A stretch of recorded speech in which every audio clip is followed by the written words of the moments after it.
ఆ మధ్య హిమాచల్ కాంగ్రెస్ సీఎం ఆ రాష్ట్ర ప్రజల తరపున ప్రియాంక గాంధీకి ధన్యవాదాలు తెలిపింది. ఎందుకో తెలిసిన, ఆమె హిమాచల్లో ప్రభుత్వం ఫ్రీగా ఇచ్చిన కోట్ల విలువ చేసే భూమిలో ఇల్లు కట్టుకున్నందుకు. హిమాచల్ భూమిలో ఇల్లు కట్టుకుంటే ప్రియాంక గాంధీ కదా రాష్ట్రానికి థ్యాంక్స్ చెప్పాలి. హిమాచల్ని ఏలుతున్న ఒక బానిస సీఎం ప్రియాంకకే రివర్స్లా కృతజ్ఞతలు తెలిపిండు.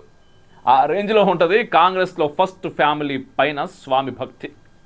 రేవంత్ కూడా ఇప్పుడు క్రిస్మస్ పంపకాల ద్వారా తన విధేయతని రాహుల్ వద్ద చాటుకున్నాడనే భావిస్తున్నాను నేనైతే. అంతకు మించి ఇంకేం లాజిక్ మనకు కనిపిస్తలేదు. ఇక్కడ క్రిస్టియన్ల కంటే మెజార్టీలైన హిందువులకు పండుగలు వస్తే డబ్బులు పంపిణీ చేయరు. క్రిస్టియన్ల కంటే మైనార్టీలైన సిక్కులు, బౌద్ధులు, జైనులు, పార్సీలు కూడా తెలంగాణలో ఉంటారు. వాళ్ళకి ఎప్పుడైనా ఏదైనా ఫ్రీగా ఇచ్చిన పాపన పోయిర్రా, అది కూడా చేయరు. ఓన్లీ ముస్లింలు, క్రిస్టియన్లు మాత్రమే మైనార్టీలు. ఇతర మైనార్టీలందరూ కూడా దద్దమ్మలు. మెజార్టీలైన హిందువులైతే మనుషుల్లే కాదు. అందుకే కర్ణాటకలో హిందువుల్ని జైల్లో వేయడానికి ప్రత్యేక బిల్లు తీసుకొస్తానది కాంగ్రెస్.